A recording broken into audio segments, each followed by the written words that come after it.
Bismillahirrahmanirrahim. Assalamualaikum warahmatullahi wabarakatuh. Bertemu lagi dengan saya Rika Enda Nur Hidayah di channel Ala Rika. Baik, pada kesempatan ini saya ingin sharing atau berbagi tentang seputar kualitatif dan kuantitatif, terutama buat ananda sekalian yang baru pertama ingin menulis skripsi nih, mungkin masih bingung apa yang mau dipilih dan teknik apa.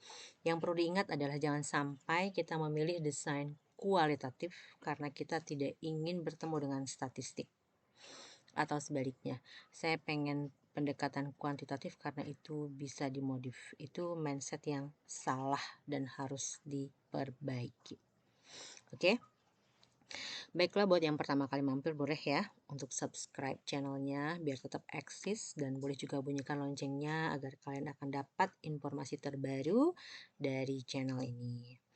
Bila berasa bermanfaat silakan di share untuk teman-temannya, dan silakan dilihat video-video sebelumnya seputar skripsi dan penelitian.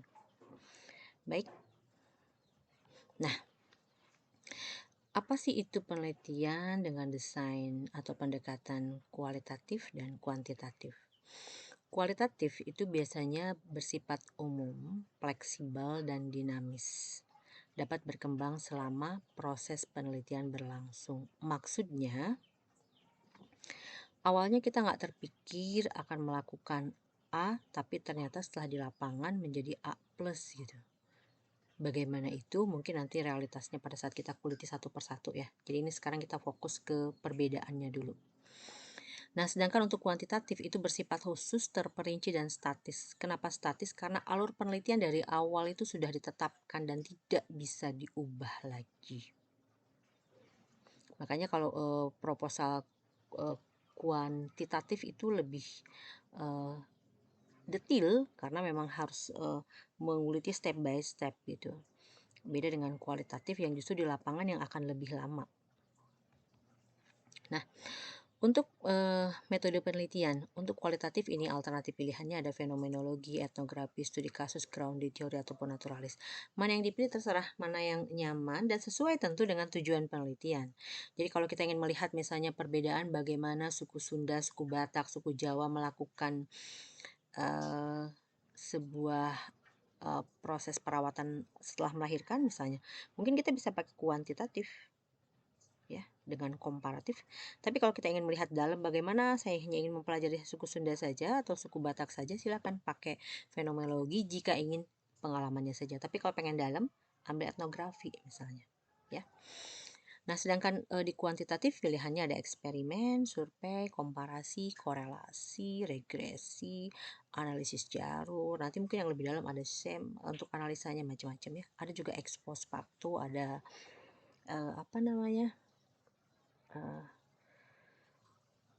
eksperimen juga macam-macam, nanti ada kuasi eksperimen, ada eksperimen murni, tergantung. Nah, ini tujuan penelitiannya ya. Jadi bedakan kalau untuk kualitatif ingin memperoleh pemahaman yang mendalam. Misalnya tadi saya ingin meneliti bagaimana suku Sunda melakukan sebuah ritual perawatan bayi misalnya, atau perawatan tali pusat. Nah, kemudian nanti akan mengembangkan teori, tapi teori itu ingat, teori berdasarkan suku Sunda. Sehingga itu akan mendeskripsikan realitas dan kompleksitas sosial dari suku Sunda itu gitu. Nah, sementara kuantitatif itu akan menjelaskan hubungan antar variabel, menguji teori, dan melakukan generalisasi dari fenomena yang diteliti. Mari kita bedakan lagi. Nah, untuk subjek penelitian pada penelitian kualitatif itu disebut narasumber atau informan. Teknik yang digunakan snowball sampling yang sering. Apa itu snowball? Bergulung seperti bola salju yang lama-lama akan semakin besar. Dari mana pembesarnya? Ketika kita dapat informan pertama dan pertama akan menunjuk yang lain-lain. Jadi salah bila ini persepsi saya, nanti kalau salah silakan dikoreksi. Seorang peneliti kualitatif sudah menentukan jumlah respondennya gitu, jumlah informannya itu nggak bisa. Karena di lapangan bisa berubah ya. Jadi informan besar kecilnya itu tergantung dari data sudah jenuh atau tidak. Contoh Simon Freud, seorang psikolog kalau nggak salah ya. Simon Freud namanya, yang dia meneliti tentang bagaimana tumbuh kembang, itu hanya meneliti satu orang saja, siapa? Anaknya, yang dia teliti dari awal sampai akhirnya besar, kemudian melahirkan sebuah teori besar, teori tumbuh kembang atau pertumbuhan dan perkembangan anak. Ya. Nah, sementara Kalau untuk kuantitatif itu responden itu nanti kan ada populasi kita pakai rumus atau pakai teknik untuk ngambil sampelnya dan menentukan jumlahnya. Jadi ingat ada 2 ya. Oke, kita lanjut. Untuk pengumpulan data, eee, penelitian kualitatif itu fokus pada hal yang nggak bisa diukur hitam putih kebenarannya. Misalnya contoh, saya ingin meneliti tentang, penggunaan apa, ini karena saya orang kesehatan mungkin contohnya lebih banyak kesehatan, maaf ya.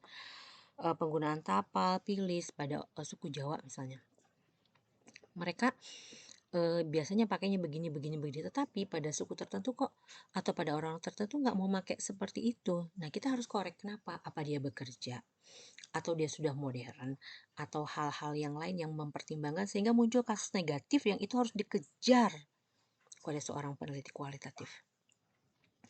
Bagaimana caranya? Tentu peneliti harus mengorek lebih dalam hal-hal yang tidak sesuai tersebut. Terus kualitas, penelitian tidak ditentukan oleh banyaknya informan. Jadi tadi ingat ya, jumlah informan yang banyak tidak menentukan itu menjadi lebih hebat dan akurat. Kenapa? Kalau itu sudah saturasi data selesai, tapi kalau misalnya peneliti masih menemukan tadi kasus negatif dan belum terpecahkan, silahkan ditambah dan terus digali. Sementara untuk data kuantitatif itu menggunakan serangkaian yang biasanya instrumen atau angket atau tes atau kuesioner. Data yang terkumpul nanti dikonversi di kategori sesuai dengan yang sudah ditetapkan dari awal. Ya, itu biasanya di bab 3 tuh, ada kategorisasinya. Banyaknya responden menentukan kualitas penelitian. Idealnya dalam penelitian kuantitatif semakin banyak, maka orang mengasumsikan semakin representatif untuk digeneralisasi. Nah, jenis data yang muncul juga berbeda. Kalau penelitian kualitatif itu biasanya lebih ke deskriptif dan eksploratif. Karena kan kita pengen menggali ya. Sementara untuk kuantitatif, karena tadi lebih dekat ke angka statistik, maka dia jenisnya numerik atau kategorik. Nanti bisa nominal, ordinal, interval, atau rasio. Nah, ini analisa data. Jadi kalau untuk penelitian kualitatif, analisa data dapat dilakukan selama proses penelitian berlangsung. Maksudnya step by step udah dicicil. Kalau enggak memang nanti lupa. Jadi setiap kita dapat hasil wawancara, kita langsung buat transkripnya dan ambil kalau sudah dapat kategorisasinya. Atau tema ya. Sedangkan untuk kuantitatif itu biasanya dianalisis setelah tahap akhir semua selesaikan, setelah masuk data semua, kita sortir dulu ya. Nah, mana yang kepake, mana yang tidak, kemudian di coding, baru di entry, baru di analisa. Oke. Untuk kualitatif hasil penelitiannya, hati-hati interpretasi peneliti tentang fenomena. Jadi kalau penelitinya hebat, menginterpretasikannya bagus, maka akan muncul yang bagus juga gitu datanya ya. Tapi kalau peneliti kurang mampu menggali, begitu juga menginterpretasikannya memiliki keterbatasan itu, maka mungkin laporannya jadi biasa saja. Makanya untuk laporan kualitatif lebih banyak narasi dan deskripsi. Sedangkan untuk kuantitatif itu nanti hasilnya berupa hitungan matematis. Hasil dianggap sebagai fakta yang sudah terkonfirmasi. Jadi emang itu hasilnya dan keabsahan ditentukan oleh validitas dan reliabilitas uji instrumen. Makanya itu penting ya di dalam penelitian kuantitatif. Untuk kualitatif, implikasi terbatas pada situasi tertentu dan hasil penelitian tak bisa digeneralisasi dalam setting berbeda. Jadi misalnya tadi kalau untuk penelitian pada suku Sunda itu berlakunya nggak bisa diterapkan pada suku Batak atau suku Sasak misalnya. Ya. Sementara untuk kuantitatif, hasil penelitian berupa teori yang berlaku umum, kapanpun, dimanapun itu bisa berlaku. Nah ini ya terakhir. Fakta atau kebenaran tergantung cara peneliti menginterpretasi data pada kualitatif dan terdapat hal kompleks yang tak bisa dijelaskan angka seperti perasaan manusia. Kemudian dijelaskan oleh teori yang relevan dan menguatkan teori yang ada. Sedangkan untuk kuantitatif akan memandang kebenaran objek penelitian di luar sana dan pemiliknya harus netral. Apapun yang ditemukan dilaporkan. Jadi jangan diubah-ubah angkanya biar semua diterima, biar semua relevan, biar semua berkorelasi, tidak ya. Sampaikan apa adanya. Oke? Mari kita diskusi di kolom komentar.